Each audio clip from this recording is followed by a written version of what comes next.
Let's find a good old podcast. Drive through, no. Something to wrestle, no. Insight, no. Rasslin Report? What is this?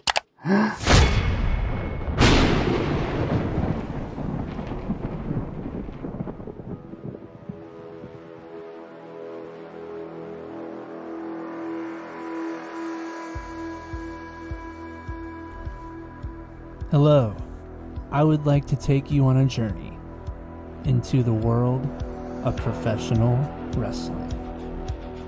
This is the Rasslin Report.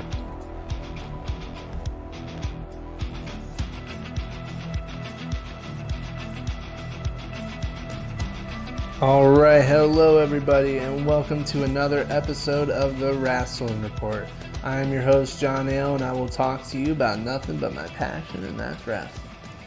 The situation here this week is very different. I apologize for missing a week. Things got a little hectic in my college life that I had to figure out. And this week presents a new set of circumstances, but I told myself that I will not miss 2 in a row. And so that is what I will continue to commit to.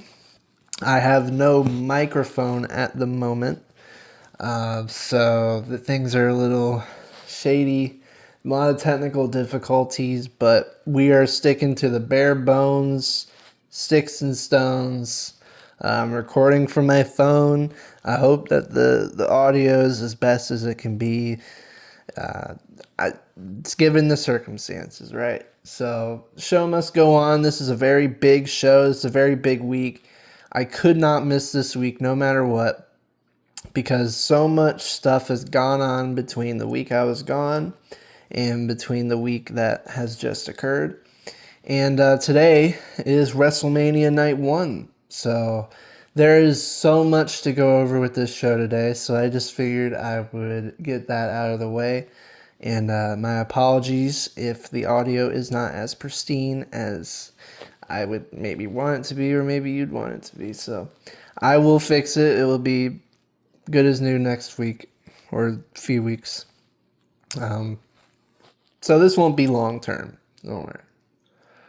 But with that being said, yes, we have a lot to get over.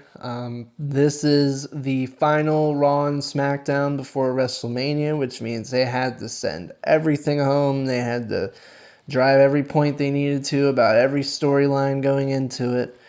And for the most part, I feel like they did. There are some matches on the card that I'm like, they're kind of half-baked. But everything on this card generally has me intrigued to see what happens next. And that's the goal. If you can get people interested enough to know what will happen next, to want to figure out what will happen next, that's all that matters. And I'm super stoked to see what happens at WrestleMania tonight. We'll get into more of what could happen at WrestleMania tonight. My news break segment, it took over the wrestling news. Every news article, website that I follow is all talking about it. I'll get into it later. And then we'll get into the Hall of Fame. Just a little brief rundown of the Hall of Fame. I got finished watching that today, kind of before I recorded this, because of how late it was running until I wasn't staying up at midnight recording. We're not recording, but watching. I wanted to get some sleep in. But we'll get into all that, and we'll start off with Monday Night Raw.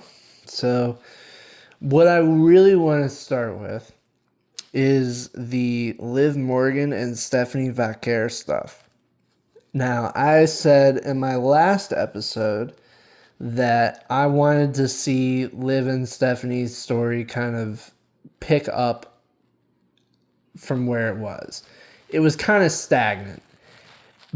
But boy, oh boy, did they do so. This Monday was incredible. These two were brawling and they were beating the hell out of each other. Liv Morgan was unhinged in this. You can see her face. She was crazy. But it really just sells the idea that these two have just hated each other from the beginning of this thing. And I think with Liv, it kind of came a little later. Stephanie's always not liked Liv. That has kind of always been laced into this storyline. Stephanie is not liked how Liv's come up in the business, how she had a performance center and everything, and she had a little easier of a path. And that sympathy and empathy kind of went away here when it got really personal. And so Liv's calling out Stephanie Vacquer's mom. You know, she was like, I didn't know that your mom raised such a bitch. And they're like, oh, so they start getting into the ring, they start brawling, and yeah, it was quite a great segment. And it really drives home, and I'll get into this with my WrestleMania predictions later in the episode too. This is probably the most loaded episode I've ever had to make, so that's the ever importance of why I needed to have this recorded today. But ultimately, I really like how they've picked this up. Stephanie's been beating the shit out of Liv, and now Liv's upset, and now you can see the marks on her face from what Stephanie did to her. I don't know. Something's telling me that this is going to be the best feud/women's match of WrestleMania. And that's not a knock on Rhea and Jade. I think they will deliver on the match.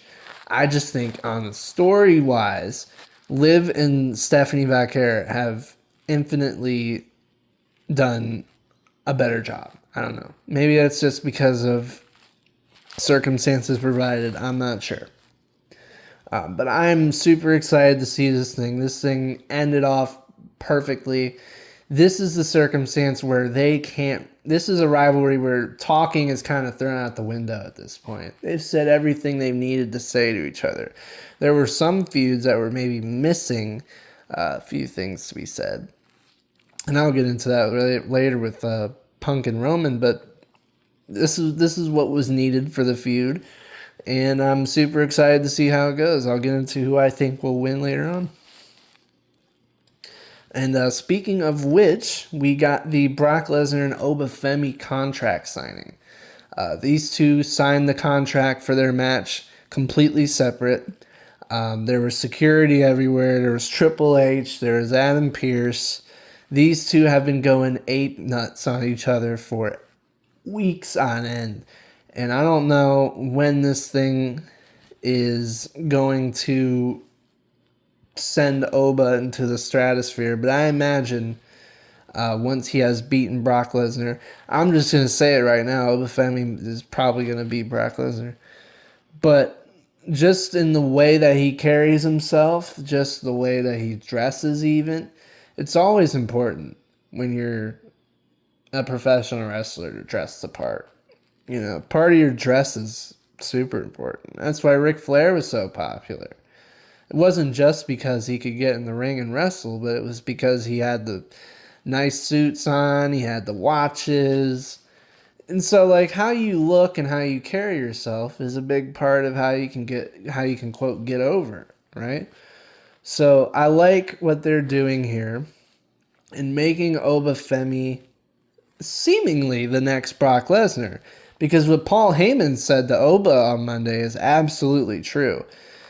Oba Femi is basically Brock Lesnar incarnate. Like, when Brock Lesnar was first on the scene back in the early 2000s, people loved Brock Lesnar. And he was a young rookie. And look where he is now, man. Like, Oba could be on that same trajectory. And I don't see it slowing down, you know. The fans are dead silent half the time, but he's one of the people they cheer for. So ultimately, Oba Femi is over in this business.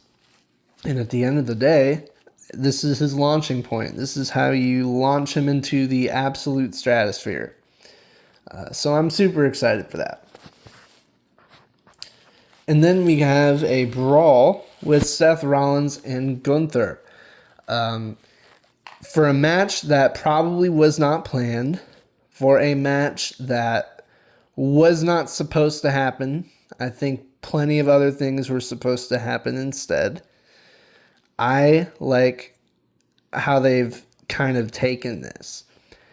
There seems to be a insinuation from Seth Rollins that Gunther's trying to get a favor out of Paul Heyman, hence why he's helping Paul Heyman take care of Seth Rollins.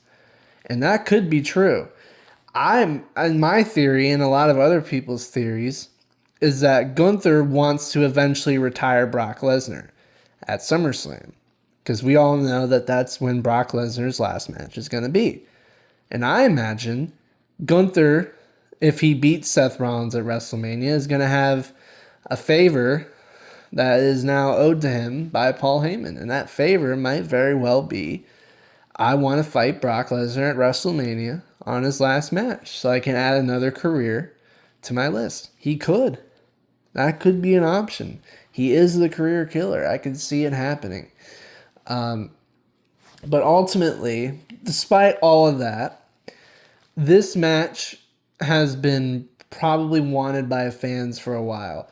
We had it once in 2019, but Seth Rollins was still kind of figuring it out in terms of being a main roster superstar on his own. And at the time, Walter, as he was in NXT, so he wasn't necessarily in any position to be a world champion at that point. So even though we've seen it happen on a Raw episode one point, this is going to be the first time we've seen these two bona fide superstars now at this point go one-on-one. And then on paper, that's intriguing. And storyline-wise, it could open the door for a lot of different things. I've even thought about in my head that maybe they're saving Braun Breaker to come back at WrestleMania and screw Seth. I don't know. I don't know the extent of when Braun Breaker is supposed to come back from injury, but that's an option. It's always an option. But ultimately, this match is going to be good. No matter what. No matter what. These two are 5-star wrestlers. They're going to put on a classic. We can critique how thrown together this thing was all we want, but these two are going to deliver a classic, no matter if we like the story or not. I think it's okay for what has been thrown together, for what the circumstances probably are. And, I'm not a Gunther hater. I love Gunther. I think he's an insanely good heel. I just don't think he needs to start piling careers up, because at that point, then everybody's going to retire to Gunther, and then what's the point of that? I don't want to see that. I want to see some people retire their own way, but I get what they're trying to do. They're trying to build him up to be something different, like a new gimmick. I've never seen someone in my 15 years of watching wrestling have a career based on retiring people. Randy Orton had a legend killer gimmick, but that was just beating legends up. That's not retiring them and putting them on the shelf. So ultimately, I don't know. I like the career. I don't want him to retire too many people, right? Because then it's a little bloated. The 3 that he has right now are pretty big names. So I don't know. I'm getting on a tangent. The point is, Gunther and Seth Rollins is going to cook, and I am here for it. And that was basically like my major takeaways from Monday Night Raw. Oh, snap. I forgot him again. Jeez. How could I forget about my main eventers? Roman Reigns and CM Punk. Duh. Oh, man. This segment. This is what I needed out of this. We've seen them kind of get the introduction to this. We've seen them brawl. We've seen them both destroy one another equally. And now we have just one final promo segment, whatever you want to call it, between these two. And everything was spilt out. They both admit that they hate each other, but, for different reasons. Roman hates Punk because Punk was organically loved by the fans, and Roman was organically hated by the fans. It took the fans almost, how long? 3-5 years before we started cheering him, before he became a tribal chief That was a tough time for Roman Reigns, and he always envied CM Punk for having that part of it be so easy for him. And for CM Punk, he hates how Roman Reigns was forced up to the top. He envies the fact that Roman Reigns was given this position. He didn't organically earn it. He was handpicked by Vincent Kennedy McMahon, to be the guy. He was thrown into a position he was not ready for. And CM Punk at his prime, at his time, was ready. But he was never given that opportunity. So CM Punk envies the fact that Roman Reigns has main evented all these WrestleManias, and CM Punk just now managed to main event his one last year. So there's obvious resentment and jealousy on both sides. And that's what drives great storytelling, because you can empathize with both guys. I completely understand both of their positions. So it's really hard to root for anybody in particular, because usually you have the baby face and the heel. They've both had their baby face moments. They've both had their heel moments. So it's good guy, bad guy moments. So it's hard to really tell who the good and the bad guy is. And I don't think that's the story they're trying to tell here, like the good versus evil. I think the storytelling here is really about like who's going to end up being the best.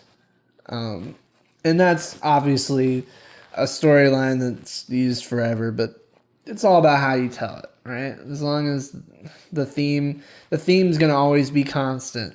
I want to be the best because blah, blah, blah. It's about how you tell the story that makes them great. And I think so far, this has been the best storyline WWE's put out for WrestleMania. This is the match I'm most excited for because of just the sheer unpredictability of it. I did end up coming up with a decision. I've really wrestled with it, no pun intended, back and forth for weeks about who I thought was going to win this thing. And I will give my answer here in a little. But they talk about why they hate each other and why they're going to beat each other at WrestleMania.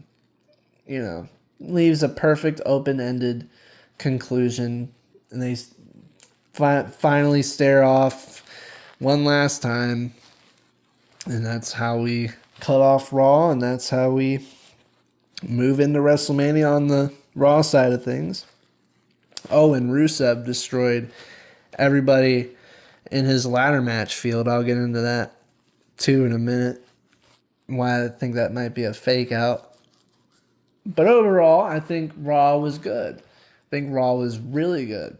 When WWE knows it's WrestleMania season and there's some good stuff on the card, they're going to cook. They've cooked before, they'll keep cooking. I like what they've got going on. It's not as bad as what everyone says it is. It's really not.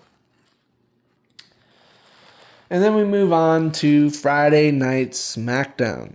Show I watched last night. This one, I will agree, this one wasn't as good. I think it delivered in moments, but it kind of lost me a lot of the time. And this is where I start getting into some of the matches that are a little half-baked to me. Because when I go into WrestleMania, there's some matches that I forgot were even on the card. And when you've got a match that I can't remember is on the card, it's kind of not developed enough. Or, it's not being developed enough to where it will garner enough care as the other things.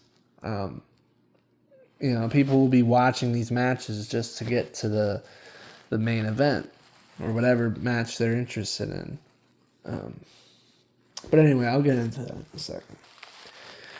One match that's not half-baked, and I'm really excited for, is Jacob Fatu and Drew McIntyre. This thing has been personal, probably the most personal on the card. I know Roman and Punk have gotten a little crazy, but this one's gotten crazy. Drew McIntyre and Jacob Fatu. This thing first started by Jacob Fatu just screwing Drew McIntyre back in January out of his WWE Championship. And ever since then, or not January, like March. When did Cody win the WWE title? Whenever Cody won the WWE title in like March. Since that moment, since Jacob Fatu screwed Drew McIntyre after Drew McIntyre took Jacob Fatu out in January, that's what I meant to say. Drew McIntyre took Jacob Fatu out in January. Jacob Fatu comes back in March, screws Drew McIntyre out of the WWE title. And so now these two have destined reasons to fight. And boy, oh boy, have they fought. They have fought all around the ring. They have fought in parking lots. They've thrown each other off stages. They've put each other in cop cars. They've handcuffed each other. I mean, these last few weeks with these guys have been absolutely insane. And a lot of it is because Drew McIntyre keeps bringing up the past of Jacob Fatu. Jacob Fatu was in prison a few times. He's not proud of that. He's moved on from that. You know, he said it in his promos. He's not that guy anymore. And that's why I love when he comes out on a police car and says, I'm not like that no more. And it's really a symbolic foretelling of who I think will win this thing.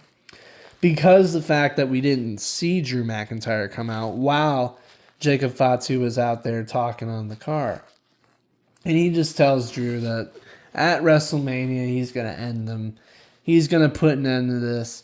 And he's that guy. He's that man. He's that boy. Yeah, I mean, I didn't do that right. I didn't do that right at all. But ultimately, he cuts it like in a cool, calm voice, and I really like how he delivered this promo. It felt more serious. You can tell that he wasn't putting on his Jacob Fatu character. Like, he was really talking to us, shooting the shit with us straight. And I really liked that a lot about this promo. But overall, really good. I'm really excited for this thing. It's going to be a unsanctioned match. I'm sure some crazy mess will go on. I'll get into who I think will win. But man, oh man. What a thing we got there. Oh, Trick Williams. What do I say about Trick Williams this week? He is something else. So he comes out and he says he's going to call out the Gingerbread Man, Sami Zayn. He's been calling out Sami Zayn for weeks. He's been calling him the Gingerbread Man. He's been wanting his United States title, and he's been relentless.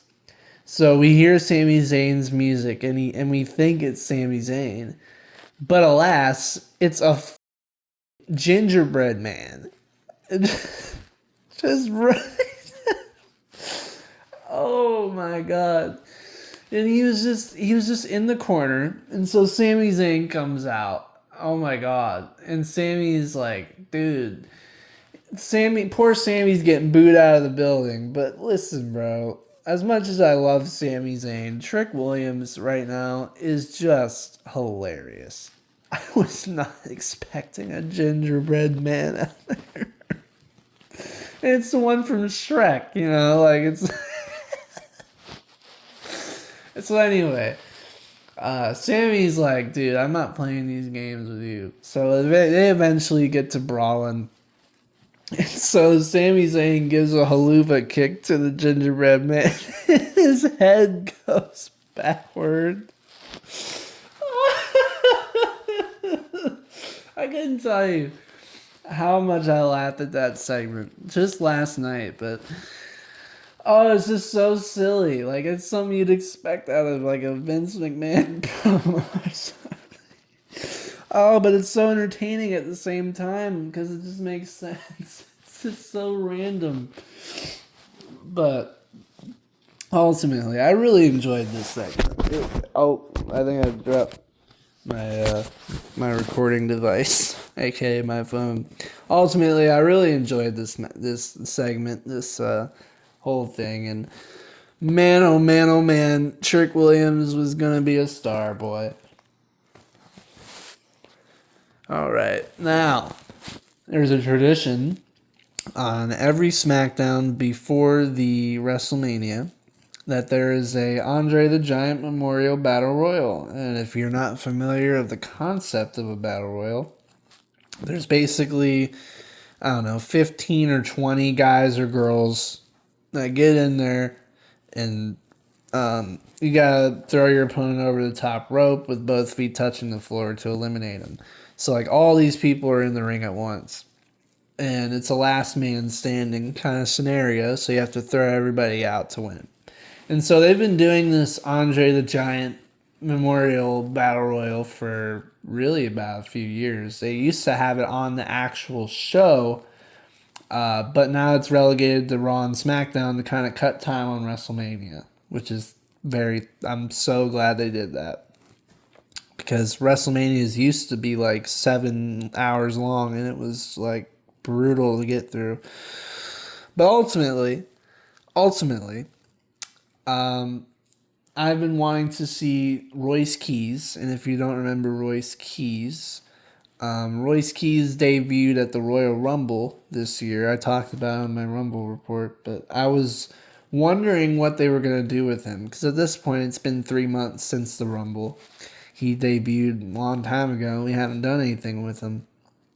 So they've just started using him these last few weeks, and they threw him into this Battle Royal, and he won the Battle Royal. I think what a launching pad to get your career started, right? I don't know if this was his debut, and I think he had a match before this, so I wouldn't say this was his debut. But in your second match, or potentially your debut, you're already winning the Andre the Giant Battle Royal. There's potential there for sure.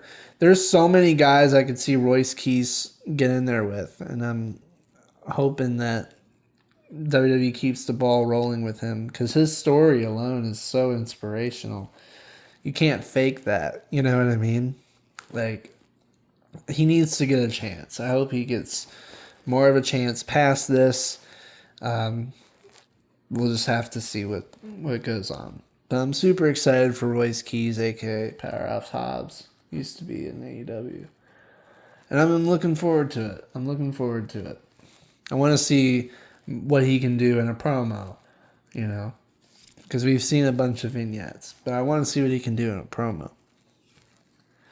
But then, ladies and gentlemen, we get to the most important part of SmackDown. We get to Randy Orton and Cody Rhodes. We started the show with Randy Orton, and he came out and he basically said that Cody Rhodes just takes and takes and takes, and all Randy Orton does is give and give and give. And that's been the reality of their friendship for, I guess, a long time now. And he felt that way when Cody gave him permission, quote unquote, to be himself. Randy Orton has tapped into the voices in his head. He has tapped into the real him because Cody gave him permission to. Randy Orton found great offense to that. Why should he need permission to be himself? Why should Cody Rhodes feel like in his soul that he needs to give Randy Orton permission to be himself? And so Randy Orton says that at WrestleMania, he will get number 15 and do so in a way that Cody Rhodes would have never, ever expected. With Pat McAfee. He wants Pat McAfee. Pat McAfee wants to be a part of this, despite the very controversial decision of throwing Pat McAfee into this. To me, Pat McAfee in this match, in this situation, doesn't seem to me any more than a manager or a ringside presence. If he gets involved in the finish, That's where I'm going to get upset. I think that Pat is doing a solid job cutting promos. He's always been great cutting promos. He's natural at that kind of shit. He is. And we cannot forget that if a match is to happen with Jelly Roll and Cody Rhodes versus Pat McAfee and Randy Orton, that's been another rumor that eventually, due to Jelly Roll being involved the last few weeks with Randy Orton, that will end up getting a tag team match at Backlash, the next pay-per-view. I could see it happening. I really could. And we can't forget that Pat McAfee can throw it down in that ring. He can. But I get it, right? I get the celebrity usage. This was what I was going to talk about last week too. But because I wasn't here, I figure I'll talk about it this week. I understand that celebrities being thrown in the matches isn't always the best thing. Maria Menounos is a perfect example of this. Snooki is a perfect example of this. I understand that. But celebrities have been involved in wrestling for 40 years. Since WWE's been involved, they've been involved in the business. Whether it be a tag team match, whether it be a vignette, whether it be a fucking promo. They've always been involved, right? So it's silly to assume that they're just now doing this. I mean, they're just now putting advertisements on the ring and everywhere you can look at a screen. But they've always had a wrestler coincide with a celebrity. That's happened plenty of times. And I don't think Pat has done anything too heinous to the storyline. I think the storyline has relatively remained the same despite Pat's involvement, you know. We just got to see how it concludes. We have to see how the match goes. All the talking's been done. Both guys, I mean, I like when they had Cody and Punk come out at the end and kind of talk about how they're going to get through this together and that they're the champions of the people. And, you know, I do like the fact that Cody was like, hey, Punk, are you going to kick me in the balls like everyone else? I feel so bad for Cody because, like, he's just prepping his balls at this point. He's got to start wearing cups. I think he's got to start wearing cups out there to the ring no matter what. Because you never know. With Cody Rhodes, you never know. But that was also pretty wholesome. So Randy started the night, Cody ended the night, and he was talking with Punk, and the fans do love those two guys. They do.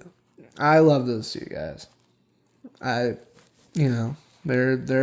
keeping the train going, to be honest with you. I don't know where WWE would be without Cody Rhodes or CM Punk in it. I don't know. Or Roman Reigns, for that matter. I really don't know. But, ladies and gentlemen, I believe that is it for our Raw and SmackDown recap. So it is time to get into our very, very interesting new bird. Ooh, it's the Rasslin Report news break time. Yeah!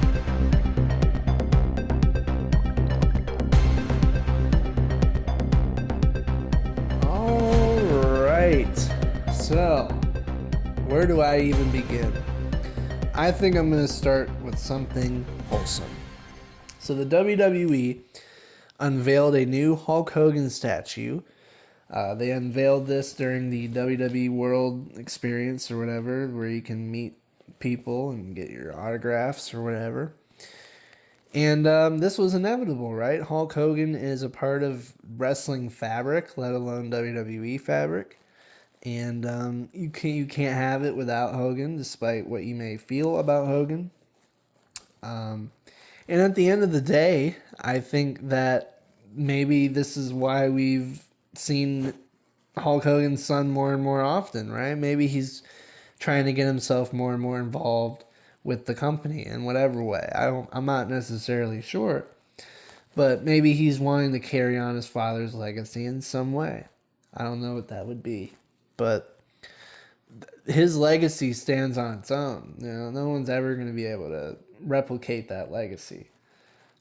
So I'm super, super, super happy about it, because I think any legend of the business needs to have a statue of them honored. Bruno Sammartino had one for him.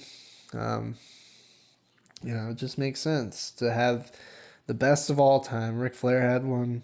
Dusty Rhodes had one.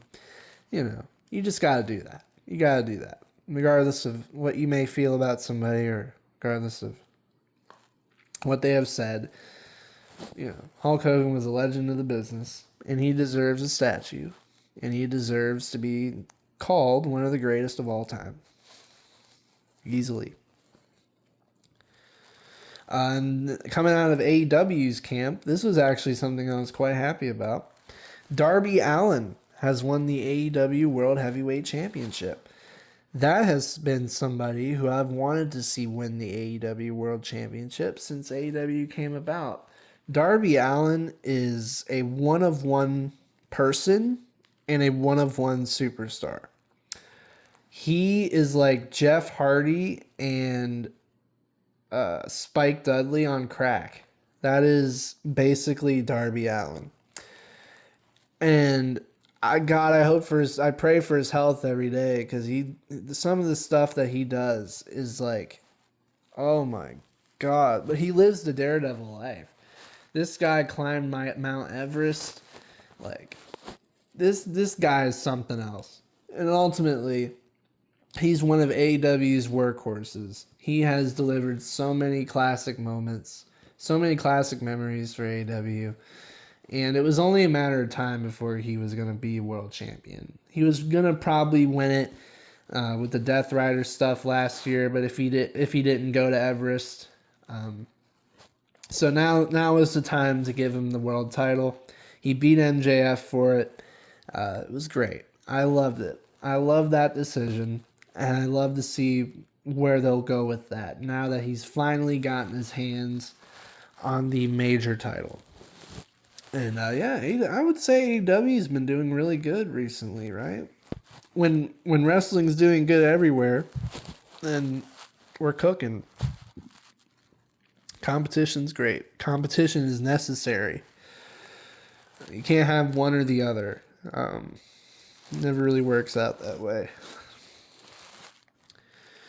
And then Alberto Del Dipshit has found his way back into my news feed, because he has been arrested once again for domestic violence. This guy just can't get a hold of himself. This guy should not be booked anywhere anymore. He is burying his career in real time. I don't know how many times he's got to throw his ass in jail before he just stays there. How many more people does he have to beat up? How many more times does he have to get arrested for the same thing? Like, he's clearly dangerous to the people around him. Like, he's not safe to be around. I've just had this issue with the boxing thing that he had going on. Like, he can't get himself out of trouble. And it's such a shame, because at one point in time, man, oh man, he was one of the good ones. He was such a good heel, and he was memorable. He was a memorable heel growing up. And I don't know, it's just a shame. It's just a shame to see a former champion, to see a former guy that would be main eventing shows with John Cena, to just doing this. I don't know.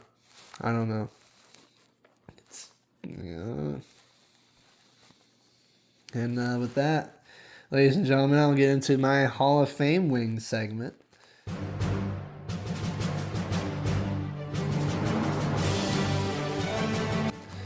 I'm just going to be very brief with it because I just watched the Hall of Fame just now, so I'm basing it off of muscle memory here. Not muscle memory, but just memory. I really liked Stephanie McMahon's speech. I think Stephanie stole the show. She really has done so much for the business. It's like you hear it all the time, you know, from everybody about how great she is, but the video package that they put together for her really put it into perspective of how much she's done, not only for the wrestling business, but just for women in general. Because even though it was just for one sport, she trailblazed and she created a new generation of women's superstars, women's wrestlers that made it feel more okay to be a woman and to wrestle. They're not just a body to look at. They're not just, you know, they can wrestle just as good as the guys can. And she helped kind of blaze that trail, man. So if there was anybody that was ever deserving to ever be in the Hall of Fame, it is Stephanie McMahon. She has done far more for the business than most could ever even think of. So good for her. She has earned that all the way. Demolition absolutely earned it as well. An iconic tag team of the 80s. I don't have that same connection. You know, I didn't grow up watching them, but they are obviously an iconic tag team of their era. So congratulations to them as well. Dennis Rodman, his speech, man, his speech was so funny. I couldn't understand half of it. And, you know, the only parts I understood well were NWO for life. But, you know, Dennis Rodman's an icon. Not just of, I guess, wrestling, but mostly in the NBA. That's where he is. That's where his heart is, truthfully. But, you know, that's what I mean with the celebrity wing. It's hard to tell who cares about it truthfully and who doesn't. But I think Dennis Rodman cares. I think Dennis Rodman was happy to receive it. He was choking up a few times during the speech. He seemed grateful, so I'm happy for that. And the Mortal Moment Award with Andre the Giant and Hulk Hogan. I like the fact that they had the daughter of Andre on one side and the son of Hulk Hogan on the other. And the trophy was so neat. I love the trophies that they're doing for these. I think it's super cool, and it gives it something. You know, that's the physical thing. Just like how you would get a ring. You know, if you were a Hall of Famer, you get the ring. The Mortal Moments, I guess, get their own statue at the moment. So it had like Hogan picking up Andre. So it was really cool. It was really cool. And of course, the phenomenal AJ Styles. Man, it feels surreal, right? I can count on one hand how many superstars are in the Hall of Fame that I have grew up watching. Rey Mysterio is one, or I guess Kane is another. Triple H. Oops. I'm starting to not think straight. Taker. Shawn Michaels. Okay. There's been a few people are in the Hall of Fame. But none have been more recent than AJ Styles. I, truth be told, a decade ago, was very close-minded with wrestling. I was only watching WWE. I wasn't really paying attention to other things. And so I never really knew who AJ Styles was until he came to the WWE. So when my buddy was excited about him coming back, or him coming to the WWE, I was like, first of all, I don't know who he is, no way. And so he comes out at the Royal Rumble 2016, and I remember it clear as day. I was confused. I didn't know who he was. I was intrigued. And now we're a decade in, and my God, the respect I've gained for AJ Styles in that decade. I've gone back and watched some of his New Japan classics with Shinsuke Nakamura.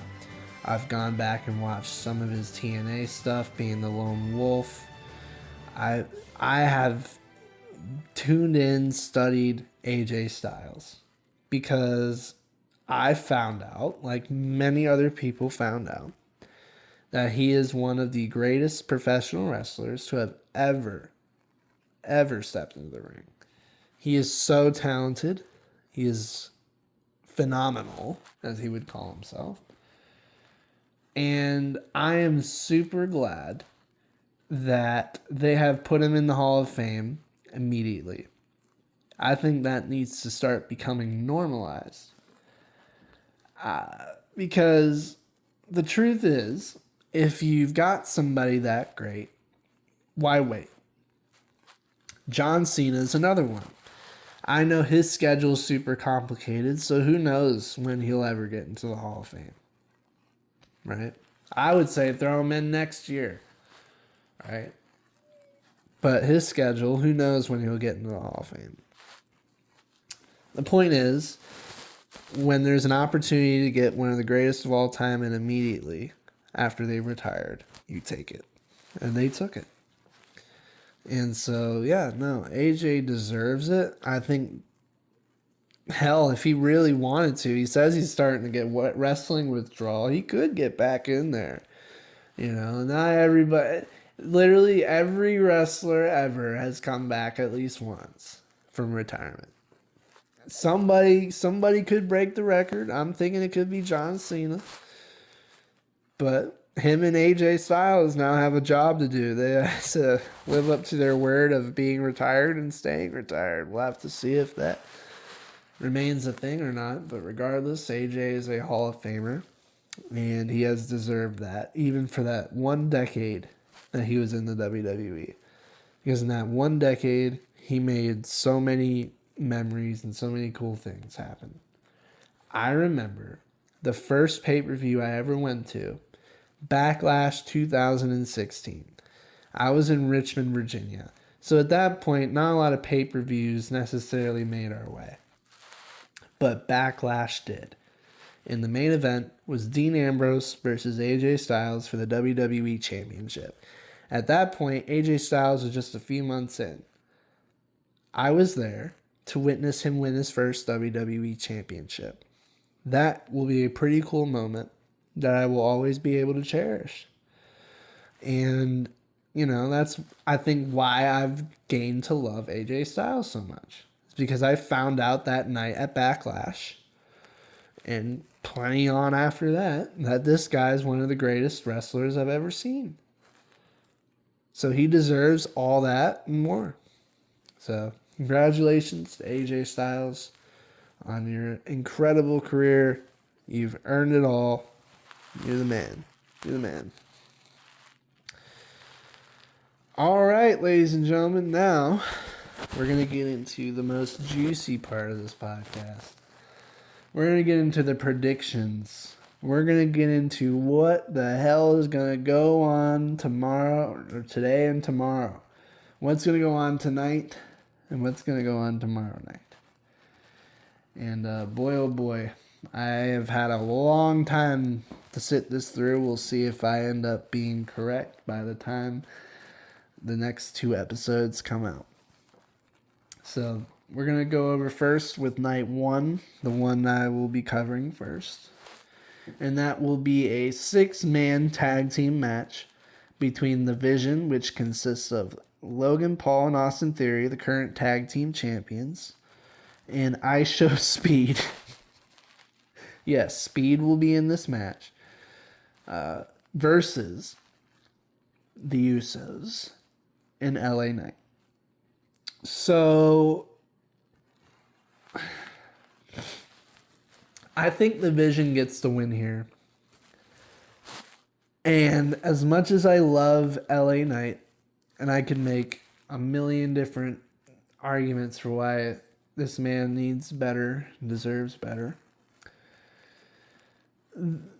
I could see Speed being the reason why the Vision wins.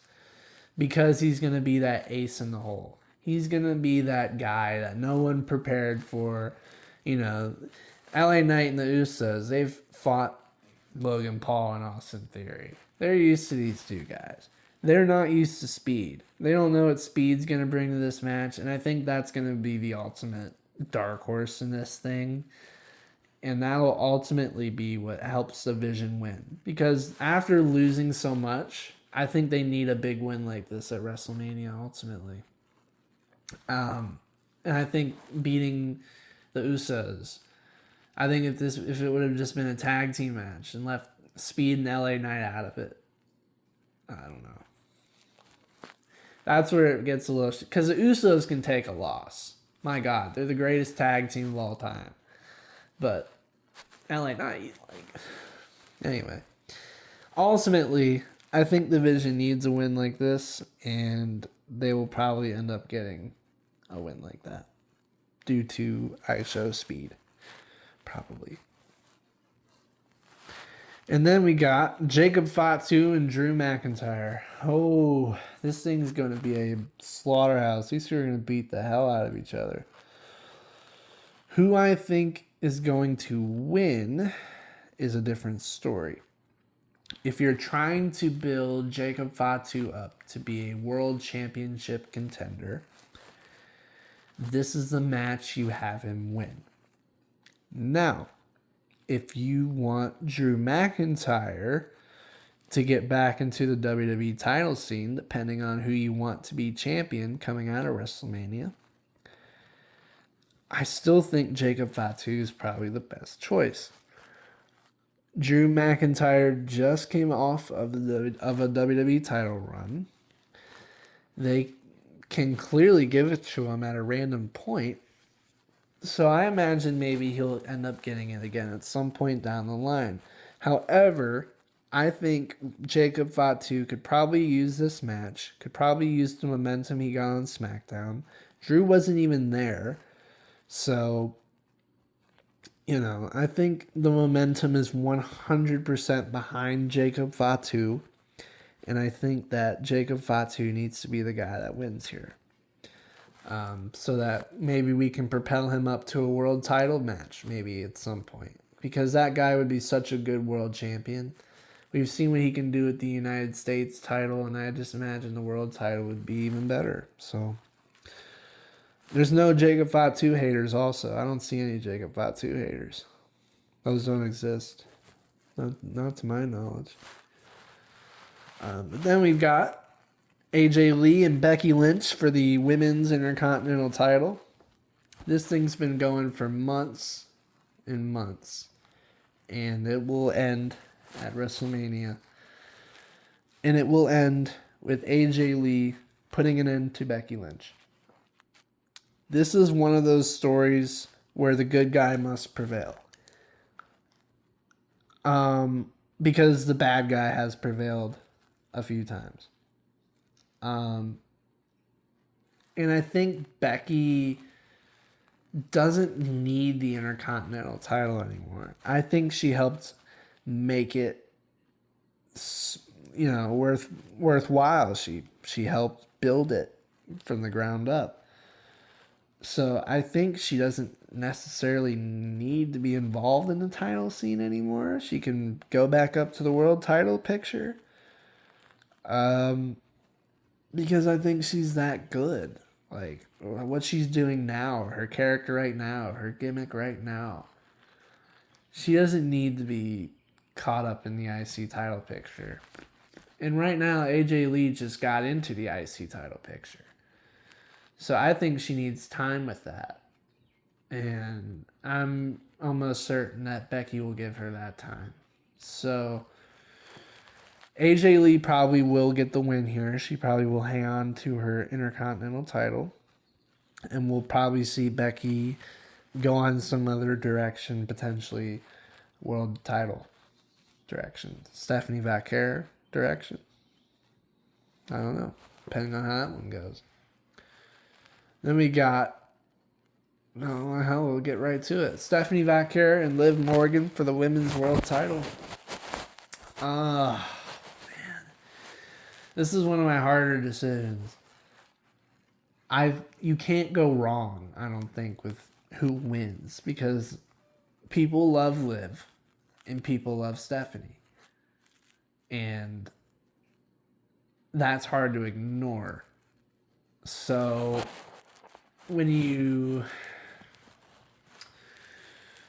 it's so torn down the middle. The fans are so torn down the middle too. I've never seen such a.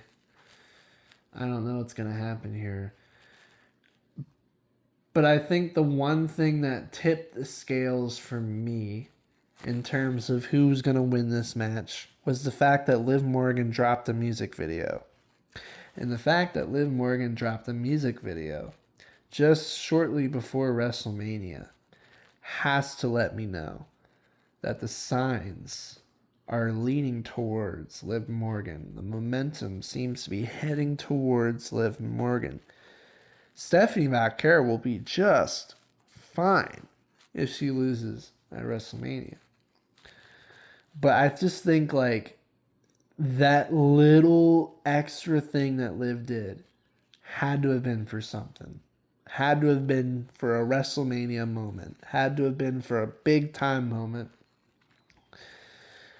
And so that's where I'm leaning towards. I think Liv Morgan will beat Stephanie McCare.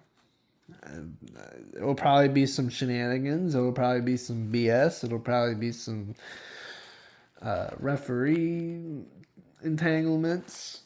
But Liv will end up winning the title. I think that we will start to see the Judgment Day begin to implode on the women's side once she gets that title. That's where I believe they will start to go with Liv Morgan. But I could be wrong. I'm always wrong, right? I've been wrong a few times. Because I'm not in that writer's room, so I don't know what they've got cooking up. I don't know what they got planned. I can only just predict it based off what I think. Then we get to Seth Rollins and Gunther. And this is another one, right? Because of how thrown together it all was in these last few weeks. I don't know who's going to win this thing. Based off of my hunch and based off of my theory that that's ultimately what Gunther wants. He wants to retire Brock Lesnar, and that's the reason why he's doing this, to get that favor. So I'm leaning towards Gunther. Like Seth Rollins coming back with all this momentum, all the hooded figures, all this stuff, and him to not prevail over Paul Heyman.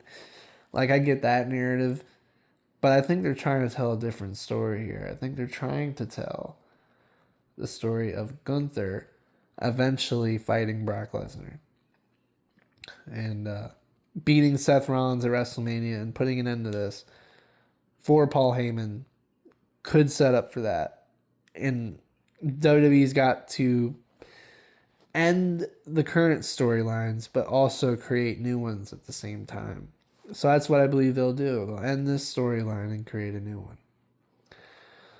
And that's how I believe that'll go. But I could be wrong. I could always be wrong. We'll see. We'll see tonight, right? And then we have we got a 4 tag team match, I guess. An 8-woman tag. That's what I was trying to say. Jesus. An 8-woman tag team match. For the Women's Tag Team Championships. This is the Irresistible Forces with Nia Jax and Lash Legend versus Charlotte Flair and Alexa Bliss, the Besties, versus Bayley and Lyra Valkyria. That's a crazy pairing. Versus the Bella Twins, quote unquote, Nikki and Brie Bella. But there have been rumors, and this was what I was going to bring up earlier, that apparently former WWE superstar Paige will be coming back tonight. According to rumors. Rumors are always just that. We don't know for sure. But I've seen it across every single thing. That Paige, a.k.a. Saraya, a.k.a. whatever you want to call her, she's coming to the WWE potentially to replace Nikki Bella in this tag team match due to Nikki being hurt. So, depending on if Paige comes back or not, I don't know if that changes anything about this situation. I think Nia and Lash are probably going to retain. I think they're going to play it safe. Charlotte Flair and Alexa Bliss, I mean, they could, but I believe that they're trying to build Lash up, and having her get this big win at WrestleMania would build her up. So that's probably what I think is going to happen here, despite a potential return of Paige or not. I don't think that turns the tides. I still think Lash and Nia retain, or at least for now. So we'll see. We'll see if that changes. We'll see. But that immediately gives them the match some eyeballs, right? Now we have to figure out who the hell is going to replace Nikki Bella. So, I mean, that's unfortunate, but it gives it something, right? And then we get to our main event of night one, our final prediction of this podcast in particular, Cody Rhodes and Randy Orton. Now, realistically, WWE could go one way, and one way only. However, I think a majority of the wrestling fan base that I can think of and that I've seen would rather see Randy Orton win his 15th world title. I love Cody Rhodes. I think anybody who isn't, just hateful likes Cody Rhodes. Cody Rhodes is a likable wrestler. He's a likable guy. But Randy Orton, as a heel, as this sadistic guy who hears voices in his head, that is when he's at his best. And this could ultimately tell a further story of when we will eventually get a bad guy Cody Rhodes. This could be the match. This could be the moment that snaps Cody Rhodes. This could be the moment that we hear about months later as the reason why he himself is now a bad guy. I think this match triggers so much more down the line that I can only imagine Randy Orton winning here. The safe bet is to pick Cody Rhodes. The safe bet is to have Cody Rhodes win. But then what do you do? I think if you throw this title on Randy Orton, this thing could pick up some steam. And Randy Orton needs to at least surpass Triple H. He's tied with Triple H right now. There needs to at least be a gold, silver, and bronze, right? So if Randy never gets to 17 with Cena, or hell even surpasses it, then he'll at least be second. And there's first, second, third, I don't know. I think he needs to win number 15. I think given Triple H's love for Randy Orton, he's going to probably want Randy to have more titles than him. So I can imagine that happening. I really can. It's just a matter of if they pull the trigger and give Randy Orton the 15th world title. I think that's where it's headed. I'm going to trust my gut, my wrestling gut here, that Randy Orton will be a 15-time world champion by tonight. But with that being said, ladies and gentlemen, I believe that is it. Thank you all very much for listening, if you've even managed to get this far. I am so congested, and I am on a phone. Things got crazy. Alright, guys, I will see you all tomorrow night for night 2. Woo!